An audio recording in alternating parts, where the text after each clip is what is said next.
Hello everyone, yes, it's me, I am back. I hope you're all doing well. I know it's been a while, but I'm back for two reasons. I did have this idea going for a little while, and I talked to a few people, and I did promise them that I would make a video. And also I did hit 100 subscribers yesterday. Not that I really particularly care about those types of milestones, but I just thought it's good timing for me to get this video out. This is going to be a different type of video. It's definitely different from Minecraft in that there was a lot of explanation in those videos. This one will be a bit of a playthrough, although there will be a bit of explanation too. I can't help it, it's my job. But the game is a very different type of game. So yes, there are some creative elements to it and some build elements, as you'll see. But the game is Subnautica, and it's a story-driven game. So there's a beginning and an end, and how long it takes you to get from the beginning to the end is up to you, with all the building and the creative stuff that goes on. But there is a start point and an end point if you want to reach that. So it has been a very long time since I've played it. It is a fantastic game, as you can see here from my other save, 2020, so over 2 years ago. So I have forgotten a lot about the story, so we will discover that together. I will say before we start though that if you are interested in playing this game, or it's been something you've heard about before, which I don't think many of you have, but I know some of you have from speaking to you, I would recommend not spoiling yourself. But if you're just here to watch, by all means, I hope you enjoy. I will also probably cut out a lot of the stuff. As you can see from my other save, it took me 40 hours to beat the game. I'm not going to record 40 hours of video. I don't think people would want to see everything, but I will explain and talk about what I'm going to do. So there also will be a little bit of cutscenes at the beginning, so I'm not going to talk over that as we start. And then I'll explain a little bit about the game once we get into it. But as you might have guessed from the title, and you can see from the screen, this game is mostly set underwater. Alright, and there will be some possibly scary moments, but I will also give you a warning about them too. But it's more like a jump scare, or that they're big monsters type thing. Okay, so it's not a scary game, or it's not a horror game, but there are certainly potential for jump scares, but I will definitely give you a warning about them. They will not be in this first episode, I can assure you that. So just enjoy, and I will start the new game and we can watch the cutscene. So as I said, even though most of it's underwater, we definitely do not start underwater. We are on this ship, and as you can see, it's crashing. Attention. Hull failure imminent. All personnel abandon ship.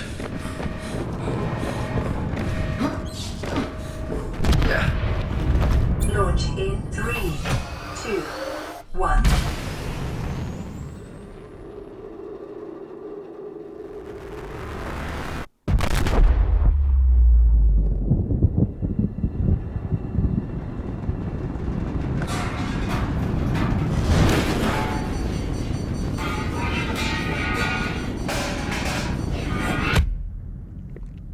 Alright, and so that's the start of the game. So we escaped in that life pod, and then this is us. We don't know where just yet.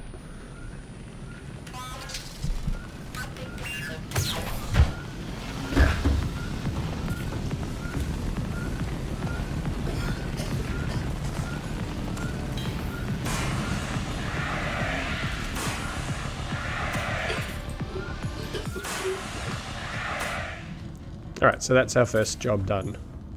Let's just put out the fire. We've got this little data pad that we use.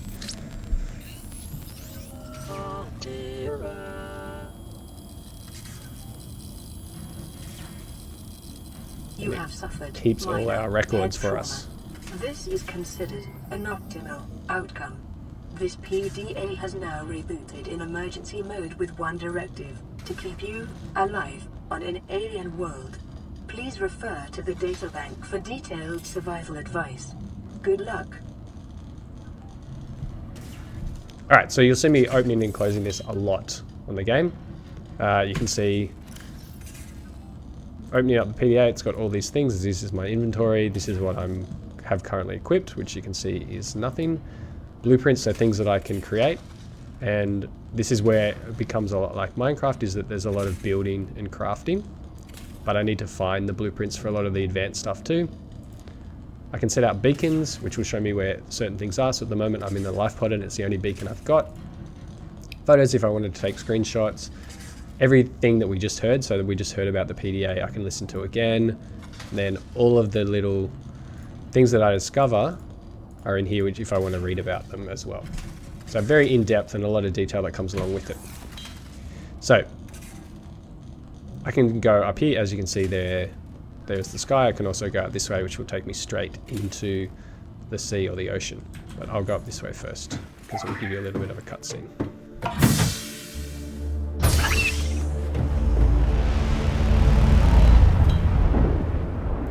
Alright, so that's the ship we're in, and this is the life pod that we're in. Now first of all, you can also see on the left there's an oxygen meter, which is the big one. The Aurora suffered orbital hull failure. Cause unknown. 0 human life signs detected. And sorry, I will try and pause or stop talking when those little bits of voiceover come on. So that Aurora, that's the ship that I was on. You can see also there's my health bar, there's hunger and a food meter, as well as a water meter. So it is a survival game like Minecraft, as I said, so there are similarities to it as well. So the first thing I'm going to do is I'm just going to get a lot of resources, and I'll show you around, and then I'll probably do a fair bit of it off video, and I'll come back after, but I'll just show you what it looks like first. Alright, so this is underwater, and it does give you a bit of a story. You can see my oxygen level is going down. Copper is an essential component of all powered equipment. Your probability of survival has just increased to unlikely, but plausible. So one of the first things you need to do is you need to collect resources. So you can break rocks to collect metal ore. So that one gave me copper. There will be other ones around. Let me just get some oxygen first. Oxygen. You can also harvest some of the flowers or the plants that are going around. So that one was an acid one. You could also collect some of the fish. New creature discovered. And I'm going to get some more of this. That one had titanium in it instead of copper, which those two are probably the ones who use the most titanium in particular. Now early on in the game your oxygen is very low, you cannot swim for very long.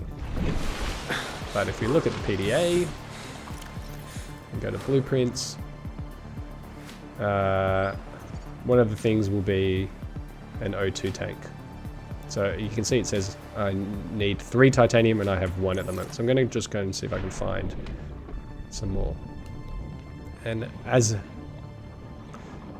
would have it, I remember that from the metal salvage, even though it takes up a lot of space in your inventory, you can see if I go to my inventory, it takes up 4 slots, and those all take up only 1. It actually will give me 4 titanium from it. So it is worth picking up if you can. Now once I get my tanks, I'll be able to go down deeper, but I'm going to avoid that just for the moment. Just going to stay close to the surface. Oxygen. And even then that was cutting it fine. And now I'm going to go back into my escape pod. Right, and one of the first things I want to do here is this fabricator here. It will create any of those blueprints that I have. So as you can see, basic materials, I can get 4 titanium from 1 metal salvage, so I'm going to do that. And then I'm going to do that 3 times because I picked up 3 metal salvage.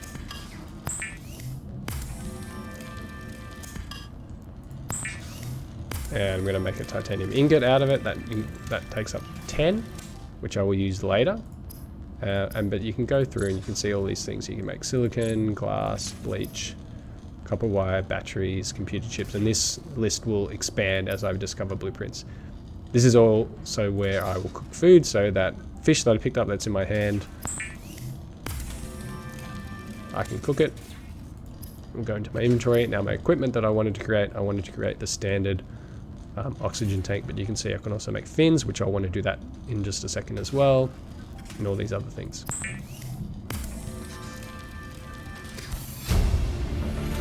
Okay, there you go, you can see New blueprint acquired. popped up when I've done it. So I just want to go to my inventory. It's already put that in there for me. You can see I've got these things, the fish. I'm getting a little bit low on my food.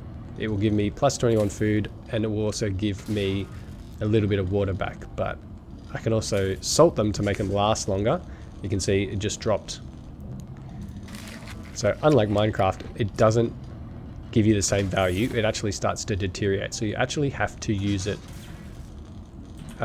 sooner rather than later.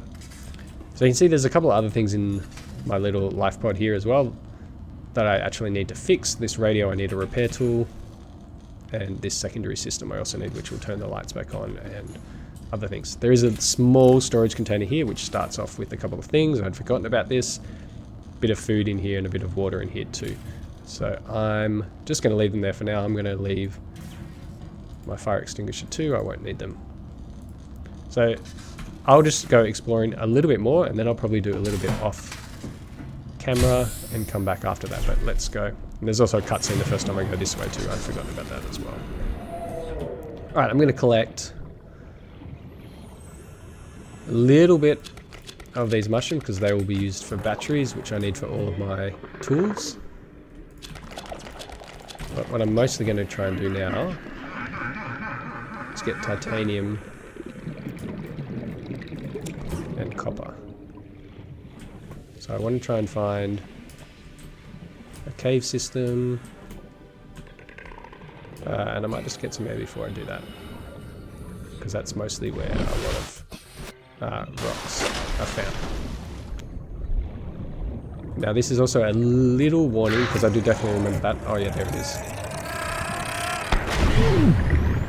There are fish that live in those little plants, and that was there. That's why there were two. And they, once you're within proximity of them, they will charge at it and do what they just did and blow themselves up on you.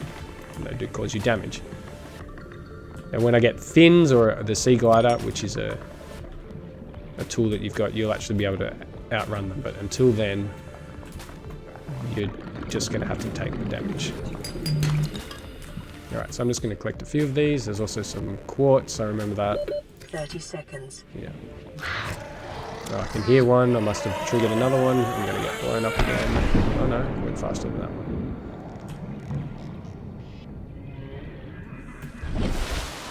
Okay, what I actually need to do, because I want the silicon, but I need that, so I want the survival knife. So silicon rubber, I need creep vine. So where are those vines? Over here.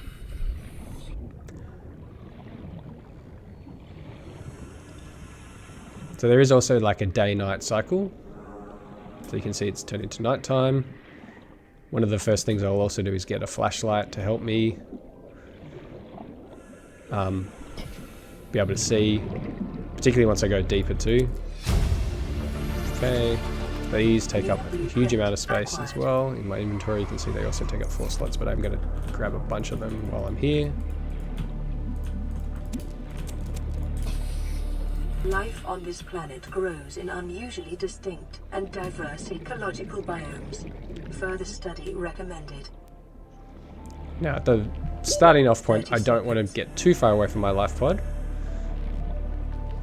Particularly at night too, where it's harder to see. But most of the things around me are fairly tame.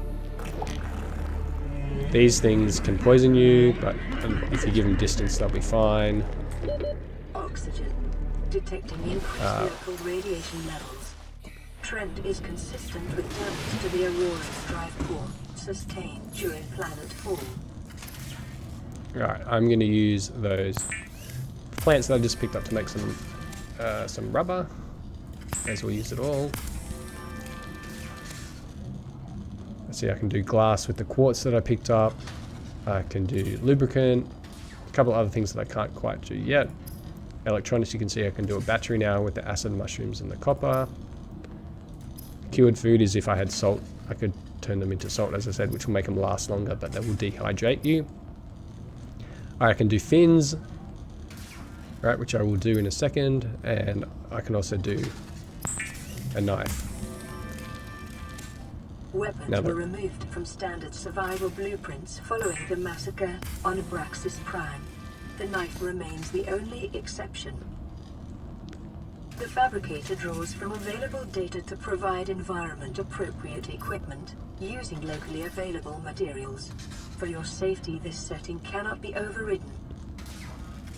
Alright, so I did talk about the knife. The knife does help you against some of the hostile creatures, but not really. It's mainly there for chopping some of the things that you need around, which I will show you. What I mostly want to do now is do the cave sulfur, which I should have done while I was down there, because those creatures that just rush out, they actually leave cave sulfur behind. So I should have got some while I was down there.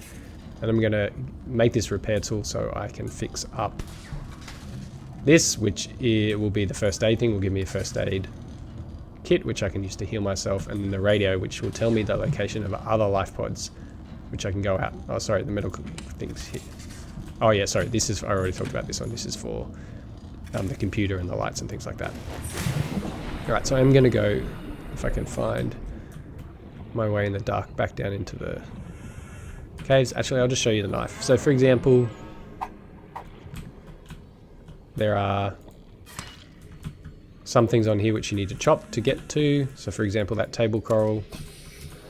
And then there is also another type of one, which is usually on these tree looking kind of things. These ones here, these ones are also coral, but a different type. And these ones go straight into your inventory once you hit them. So if I open up, you can see I've still got the creep vine, and now I've got these coral. And I'm going to go back again before I go down, because I've already filled up my inventory. Without the torch, it's actually quite hard to see. Alright, so let me just fabricate a few of these things to get them out.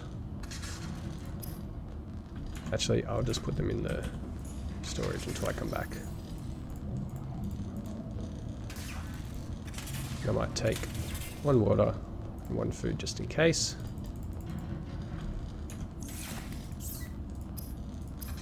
And I'll get these out of my inventory because they take up a lot of space. Okay. Alright, so you can see I've got a little bit in my inventory. Most of it's in the storage now. I'm going to just have some water. And I do want to try and use my food wisely. So you can see it gives me plus 75 and I'm only at 38. So I'm actually going to leave the food until I get down to 25 so it can bump me up to 100. I can actually eat it. Actually, I might no, I can heal myself, so I won't. What I was trying to say is that you can overeat and go over 100 and then it will start to heal yourself up. But I had that first aid kit, so I will just leave the food for now. Alright. So I'm going to go back in to one of those cave systems. I'll just go deeper anyway. I'm trying to avoid these guys. Actually, at some stage I'll probably show. There you go. Yeah. So they do that if you get too close, and if you swim through that, they will start to poison. That poisons you. Actually, okay. I think I've gone a bit too far out. So there are, like Minecraft, there are different biomes in this game. So this one where you start off is very safe. But there's only basic resources here. Detecting sulfur deposits in the local cave systems. Alright, so Sulfur is an essential component there's of the the cave repair sulfur. tool. Let me just get some air again. And this might seem a little bit tedious to start with and repetitive. But once you advance, you will get even more New creature discovered. greater capacity oxygen tanks, so you don't have to go to the surface every 45 seconds. So this is a very small cave system, but this is the one I was in before. There's another rock here. Let me go here. Now that I have my knife, it actually breaks in one hit. I think that's probably about all I need.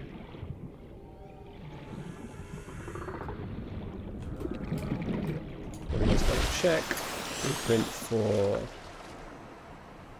the repair tool. Yep, they're all green, so that shows me that I have everything that I need.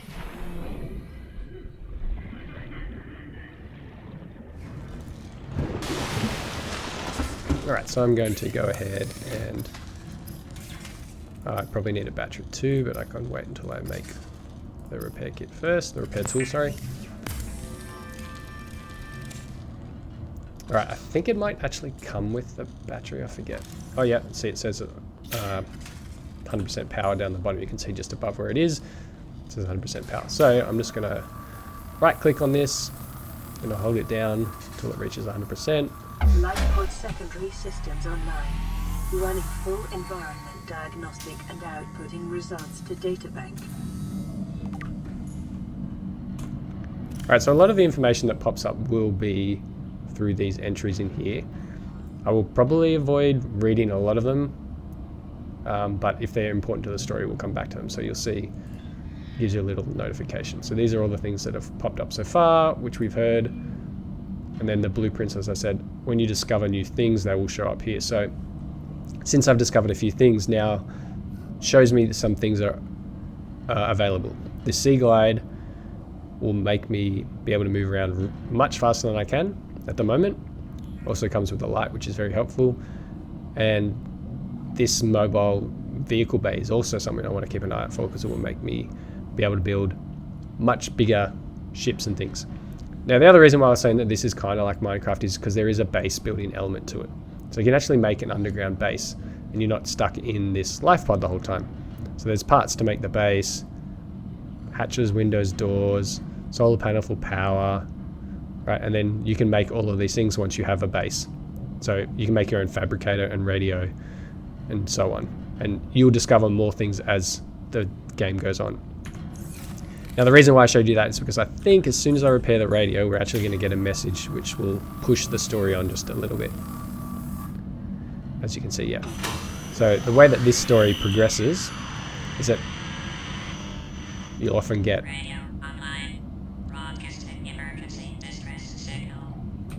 messages that will tell you where other life pods are or whatever else it might be, and that will lead you to those locations and progress the story a little bit.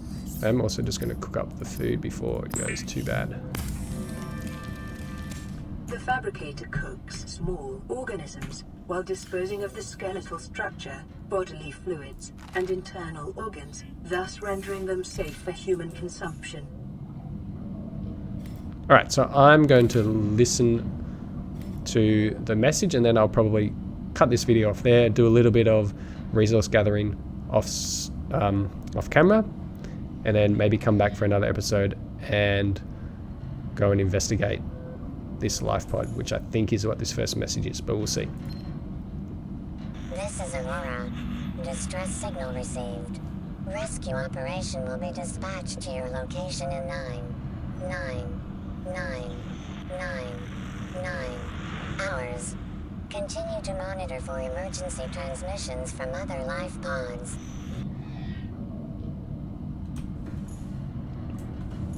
Alright, so that first one wasn't another life pod. But I think there will be one very shortly. Either way, I'm going to stop the video here. As I said, do a little bit of resource farming off camera, and I'll come back when there's more of the story to progress. But that's basically Subnautica. Not sure if we'll continue this too much longer, but I just thought it's about time that I release something new. And I've talked to a few people about this game, and that they enjoyed it and would like to see. It is a fantastic game. It's very deep and very driven, and very different to things. Like, as you can see, there's already something out there for us to go and investigate, but I want to get some more resources before we do that, and that's not necessarily the most exciting stuff. So thank you all. I really do appreciate it. As I said, I don't particularly care about the numbers, but thank you for 100 subscribers. Hope you find this interesting. If you do, I'll keep going with some more of them. But hope you're all well, and I'll see you in the next video.